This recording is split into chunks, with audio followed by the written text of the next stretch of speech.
Salut, ça va? Salut, ça va bien? Oui, Éric, je te présente Manuel qui est ici, qui est venu nous rendre visite. Salut Manuel, enchanté. Salut, je suis Éric Bellemare, je suis le chef propriétaire de l'Artisan du Manoir à Marieville. Moi, je vais cuisiner le veau. OK. Je vais faire un soufflé de veau, en fait, avec des légumes racines. On va commencer aussi avec le céleri rave, le salsifis. On a des oignons de cipollini, des carottes, pommes de terre bleues, céleri. On va faire sauter ça, on va faire un plat style mijoté. Ensuite, on va mettre une pâte par-dessus pour faire un soufflé. En fait, c'est la vapeur qui va faire le soufflé. Avec un peu de fromage, puis une touche de rouge sur le dessus. Émilie, je te présente Manuel. Bonsoir. Allô? Ça va bien? Très bien toi-même? Oui, super bien. Moi, je suis Émilie Brochu. Je suis la chef porte-parole de la région, en fait, le cœur de la Montérégie. OK. C'est 8 municipalités. C'est Richelieu, Saint-Mathias-sur-Richelieu, Marieville, Saint-Angèle-de-Monoir, Rougemont, Saint-Césaire, Saint-Paul-d'Abbotsford et Ange-Gardien. Alors, toutes ces belles municipalités-là. Peux-tu lui redire à l'envers? Ouais, non.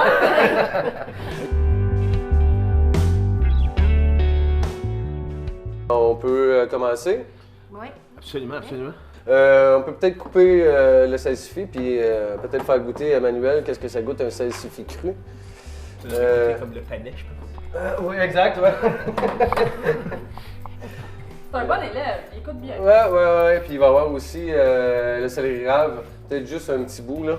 C'est tous des légumes qui s'accompagnent bien avec le veau, ça. Hein? Oui, exact. Ça s'accompagne bien avec le veau et surtout bien avec le mousseux de Michel Zaudoin. Oui. Oui. Je vais juste savoir quand je vais avoir terminé d'éplucher.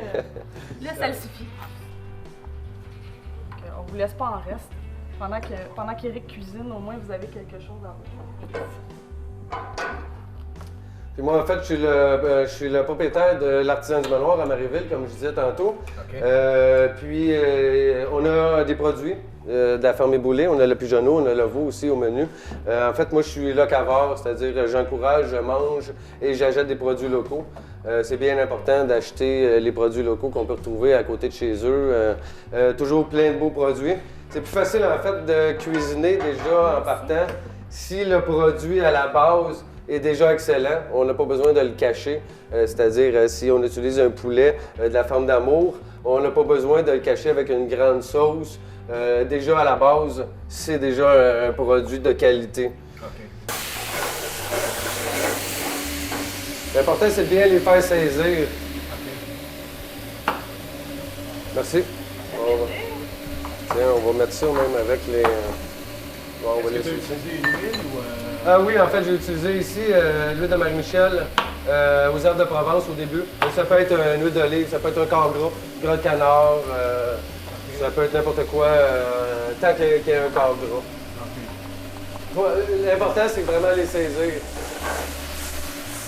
Ça Faut pas en sent fait déjà qu'ils bon. bouillent. Ouais, ça sent déjà bon. Ça sent déjà bon, ouais. Oui, santé. Santé à nos chefs. Ouais, Oui. On Santé. travaille fort, mais quand même. santé.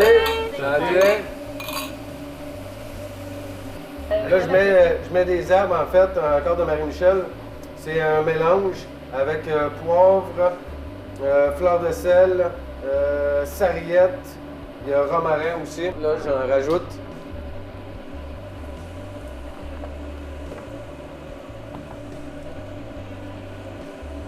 Dessus.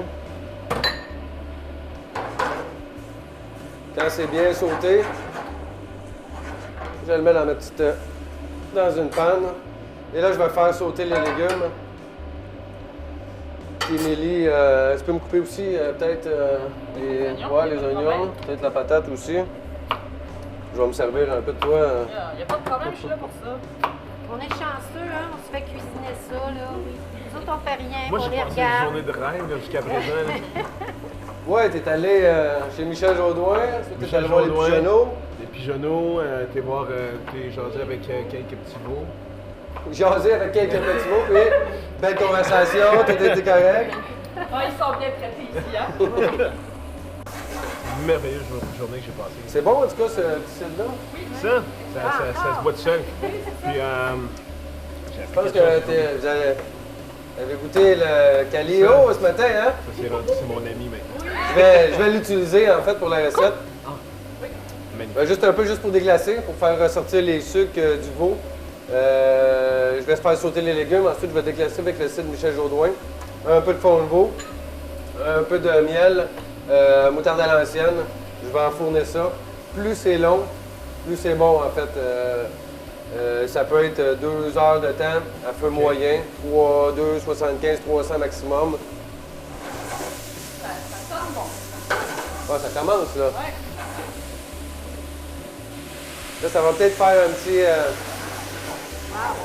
beau. Oui, c'est beau. Ça apporte des saveurs.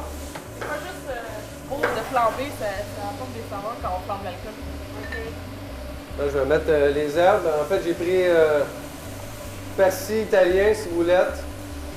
Si on avait romarin, on pourrait répéter un peu les herbes fraîches de ces épices-là. Romarin, sarriette fraîche, on aurait pu en mettre. On aurait pu mettre du thym aussi. En fait, on y va avec les légumes aussi qu'on a. Les légumes d'automne, j'utilise en hiver. Si c'est l'été, ça peut être des légumes d'été. On aurait pu rajouter des tomates fraîches. On aurait pu rajouter en fait ce qu'on veut, qu'on a dans notre potager. Mais là, vu que on n'est plus l'été, il faut attendre l'année prochaine, vaut mieux prendre des légumes racines. On a mis le fond de veau. Tout est prêt. En fait, presque, il reste juste à attendre. On le mélange avec les cubes. Là, on peut voir, je vais l'approcher un peu là, ici. Là. On peut voir Belle couleur. déjà ce que ça donne, déjà ce que ça sent aussi. On sent un peu la différence, le salsifis. C'est ce qu'on n'a pas l'habitude de sentir, c'est ce que ça sent en fait. On aurait pu rajouter aussi du topinambour. Ouais, du topinambour, aussi appelé artichaut de Jérusalem. Oui. C'est super bon aussi. Tu sais, tu peux goûter. Ça, Pas mal tous les légumes. moitié cuit. On aurait pu mettre de la courge aussi. On aurait pu mettre de la courge. J'ai fait, ouais. Pour poivrer. Là, on va mettre papier d'aluminium. On enfourne ça.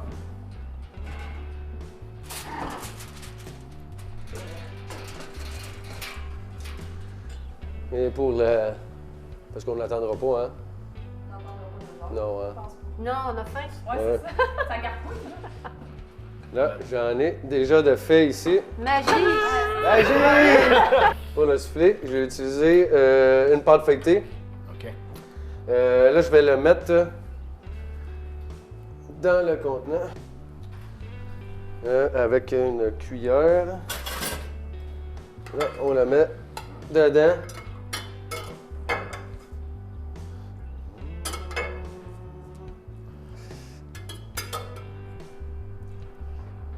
Et ensuite, tout ce qu'on a à faire, c'est de prendre un peu d'eau, mettre alentour. Faut qu'il soit très chaud, là. Ouais, il faut que ça soit chaud, hein, parce Ouais. que si c'est froid, en fait, ce que ça va faire, ça va souffler, ça va gonfler. Si ça serait froid, premièrement, ça prendrait du temps, puis la pâte, elle serait trop cuite. Puis ce qui fait que ça souffle, en fait, c'est la vapeur. Là, ensuite, on vient coller, on va en remettre un peu. Il faut que ça soit vraiment mouillé. On va la mettre. Un plat qui est bon, mais qui est aussi beau visuellement. Ça Oui. se présente super bien. Ça fait une belle présentation. Ouais, puis là, on peut en faire 2 gros à mettre dans le milieu de la table ou un plus gros. Puis là, les gens pigent. Souvent, c'est C'est festif. c'est festif, exact, c'est le mot que je cherchais. Là, on peut mettre un peu de fromage par-dessus le tout. Moi, je mets du paprika pour la couleur. Le goût aussi. Beaucoup le goût aussi. Et ensuite, on vient mettre ça là-dessus. Puis on vient enfourner ça environ 15 minutes. Là, on monte un peu le four, on met 350 pour que ça soit plus chaud. Puis encore pour la magie. Magie! Le soufflet. Hey, ça fait comme une grosse portion, mais pas pour. C'est une grosse portion ou plusieurs petites. Ouais, plusieurs dedans. Là, on pige. Tantôt, on va aller s'asseoir, puis on va tous manger. Puis là, on voit que ça commence déjà. Il y a un c'est petit pas trou. long, hein? Non, il y a un petit trou, c'est pour ça. Souvent, quand on étend la pâte, il faut s'assurer qu'il n'y ait pas de petit trou, mais c'est pas grave, de toute façon, c'est le croquant qu'on veut rechercher là-dessus. Fait que ça, c'était ma recette de veau de la ferme Éboulé. On a bien hâte d'y goûter. Ouais, j'ai très hâte d'écouter, oui. Moi, j'ai hâte de manger aussi le pigeonneau.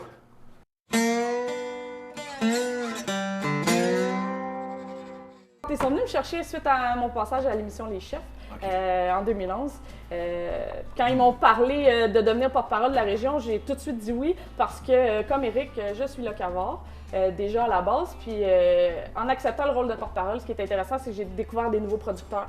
Parce que oui, j'en connaissais, mais il y en a des fois des petits qui sont peut-être plus cachés ou qu'on connaît moins. Ça m'a permis, on en a 82, donc c'est beaucoup. On peut pas toutes les connaître comme ça tout de suite. Donc j'ai fait des belles rencontres, des gens passionnés comme Louisanne qui font des super beaux produits de qualité. Puis en parlant de produits de qualité, on va cuisiner aujourd'hui le pigeonneau, qui est une viande méconnue, je dirais, qu'on cuisine pas. En général, les gens à la maison cuisinent peut-être pas beaucoup. C'est mal aimé aussi, je pense, un peu. Peut-être que ça fait peur. C'est peut-être un oiseau qu'on connaît pas, fait qu'on n'aime pas. Le poulet, c'est facile. Le canard, ça fait longtemps que les gens l'aiment. Mais ça inquiète les gens aussi. Le pigeon, je l'ai vu à Montréal. Oui, c'est ça, je l'ai vu. J'ai souvent ce commentaire-là. C'est vrai quand je parle du pigeonneau. Je dirais que ça gagne vraiment à être connu. C'est super goûteux, c'est juteux. On peut l'accompagner avec toutes sortes de choses. Puis là, c'est ce qu'on va voir maintenant, dans le fond. OK. Une viande rouge. Oui, c'est bien à dire que c'est une volaille, oui, mais qu'il y a une chair rouge à l'intérieur. Okay. Un peu comme le canard. Oui, donc qu'on va servir saignante, un peu comme un steak, si on veut, là. OK. Oui. C'est bon à savoir. C'est une recette, ce qu'on va faire, en fait, c'est un pigeonneau à la fleur d'ail et avec une sauce aux cerises de terre. On reste dans le local, on utilise les produits. En fait, c'est une recette que vous pouvez retrouver dans mon livre de cuisine. Ça, c'est ton livre de cuisine? Oui, c'est mon livre de cuisine. En fait, c'est en lien avec mon rôle de porte-parole qu'on m'a demandé de créer ça. C'est 35 recettes. Chaque recette met en valeur un producteur de la région avec un accord mets et vin ou mets et cidre selon le cas de la région toujours, évidemment. Puis le but de ça, c'était de faire découvrir, oui, les producteurs aux gens, mais aussi des produits comme, exemple, le pigeonneau, de les faire connaître puis que ça soit accessible. C'est toutes des recettes qui sont faciles à faire. C'est pas des recettes qui prennent 10 heures impossibles avec des ingrédients qu'on peut pas trouver nulle part. Là. Oui, je vais essayer. J'en ai essayé quelques-unes, là. C'est vrai, elles sont faciles. Puis j'ai eu des bons commentaires de ceux qui se l'ont procuré, que le livre, c'est facile à faire, les recettes, puis sont bonnes. Tu sais, c'est pas compliqué, là. C'était ça mon mandat. Puis chaque recette a été testée maintes et maintes fois pour être sûr que ça fonctionne, que c'est pas des quantités en l'air. Il y a même des accords mets et vin, et mets et cidre, et mets et alcool, en fait, sur chaque recette. Oui, pour le pigeonneau, on va boire tout à l'heure, quand ça va être cuit. On va boire le vin rouge du domaine des Petits Cailloux, qui va être un vin assez léger, fruité, qui va vraiment aller rechercher les arômes de la cerise de terre. On va commencer.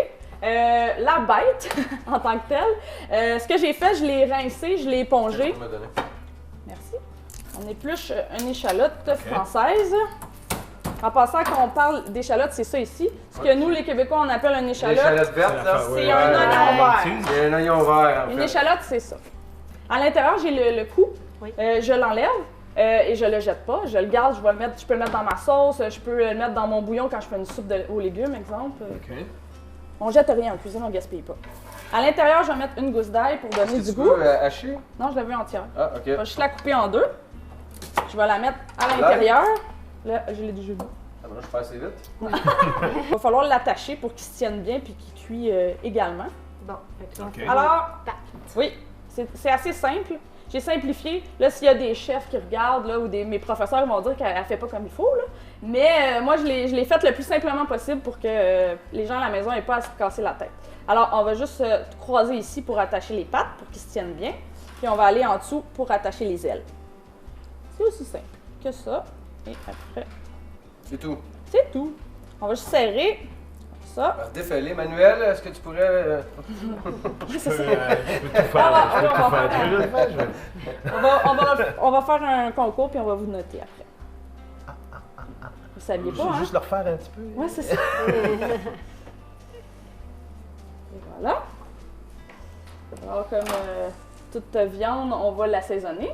On va prendre sel, fleur de sel, poivre, s'il vous plaît. Pendant ce temps-là, je vais ouvrir ma poêle pour faire saisir. Donc, pendant que ma poêle elle chauffe pour faire saisir mon pigeonneau, ici j'en ai que j'ai déjà cuit tout à l'heure, que je vais sortir. Wow, belle couleur. Puis, ce que je vais faire, la plupart des viandes rouges, les rôtis, tout ça, ce qu'on cuit qui est saignant, les filets mignons, les steaks, on va les couvrir d'aluminium quand on les sort du four. Puis on va les laisser reposer 5 à 10 minutes avant de les servir. Pourquoi? Parce que la température va vraiment se diffuser au centre de la viande.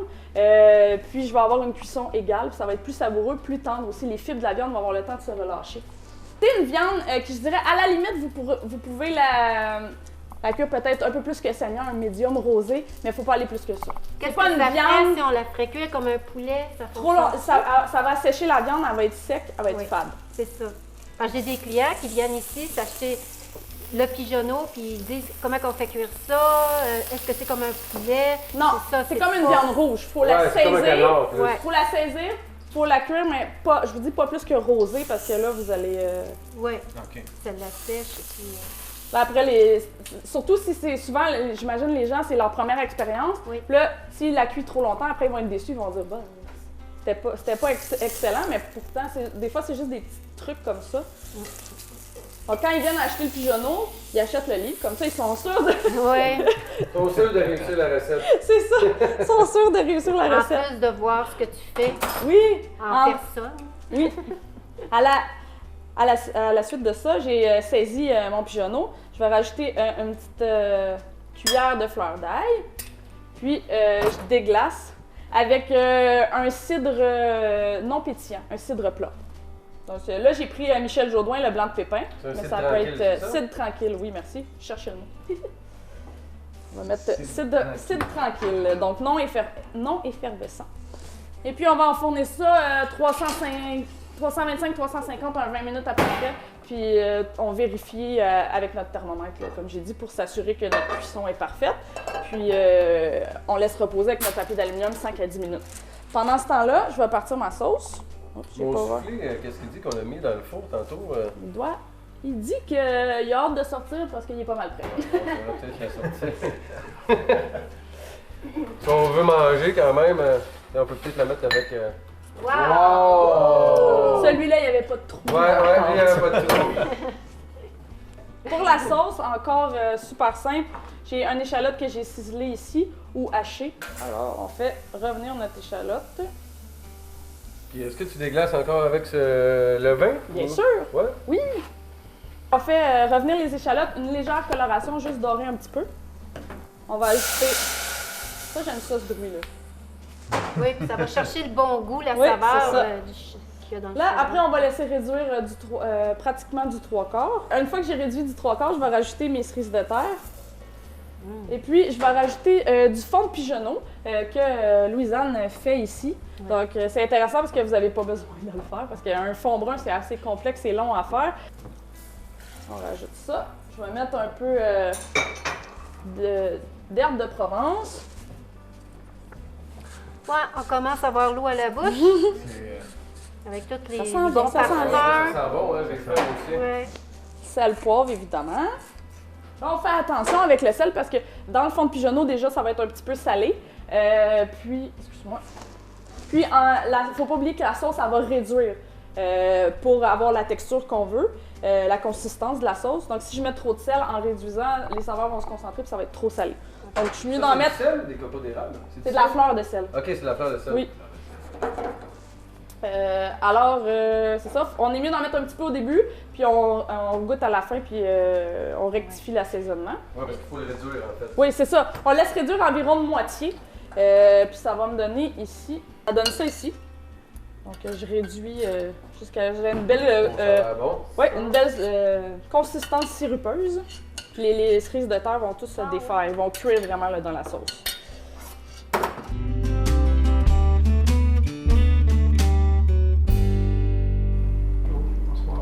J'ai pensé inviter mon mari, Jean-François, qui est copropriétaire avec moi à la ferme Miboulet.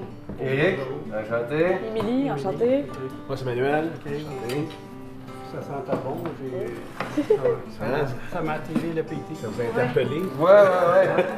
Il y a eu l'odeur jusqu'à la ferme. Oui. Ouais, ça va être bon. Ça tombe bien, on en avait en masse. On se fait gâter. Ben, il faut. Il faut de temps en temps. Si on se gâte pas, il n'y a pas personne qui va le faire à notre place. Non. Juste ici. Ça s'en vient, Manuel, ça s'en vient. Il est arrivé de venir la chercher l'autre bord.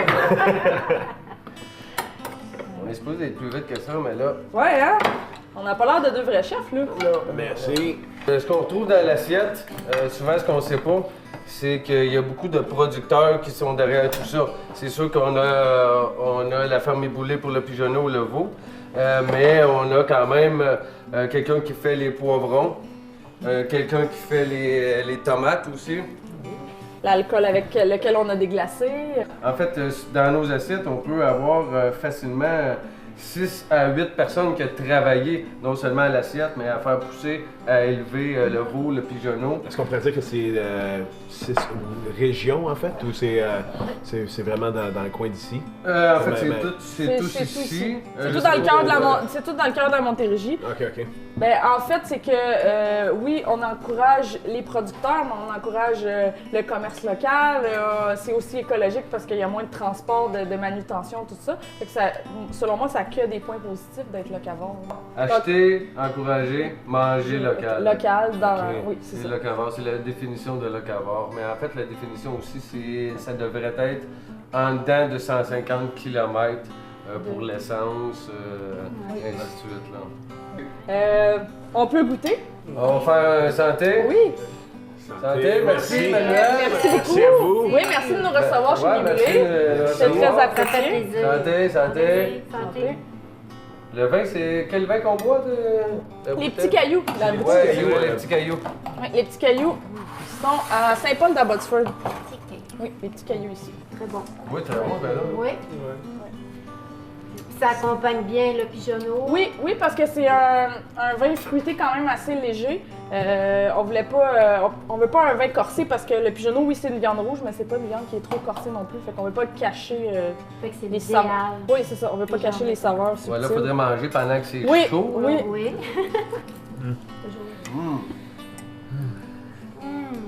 Ouais. Très bon. C'est délicieux. C'est ça. Ouais, la cuisson est parfaite. C'est délicieux. Ce qui est le fun aussi avec les producteurs de la région, c'est qu'on a développé un seau Les Inédits que tous les producteurs ils peuvent apposer sur leurs produits ou à la porte de leur boutique. C'est comme un seau de qualité en fait que les gens peuvent se fier sans hésiter. Comme ils voient le logo, ben là ils peuvent dire bon, c'est local, c'est fait ici, c'est fait avec amour, puis j'encourage l'achat local. Oui. Ça, c'est cette année que ça a commencé, c'est nouveau. Oui, Puis, depuis le mois de mai. ouais. Puis comment tu as trouvé ta journée de découverte? J'ai appris beaucoup d'affaires, j'ai beaucoup d'éléments au niveau de la cidrerie Michel Jaudoin, dont le Genevant, la fermentation, le brandy. Puis par la suite, c'était vraiment sublime là, avec... C'est sûr que ça finit bien la journée, là. le repas, c'est une vraie journée de rêve. Ah oui. Merci d'avoir été avec nous au Manuel Épicurien. Suivez-nous sur Facebook et Twitter et on se retrouve au printemps prochain. Chauffeur à Montréal.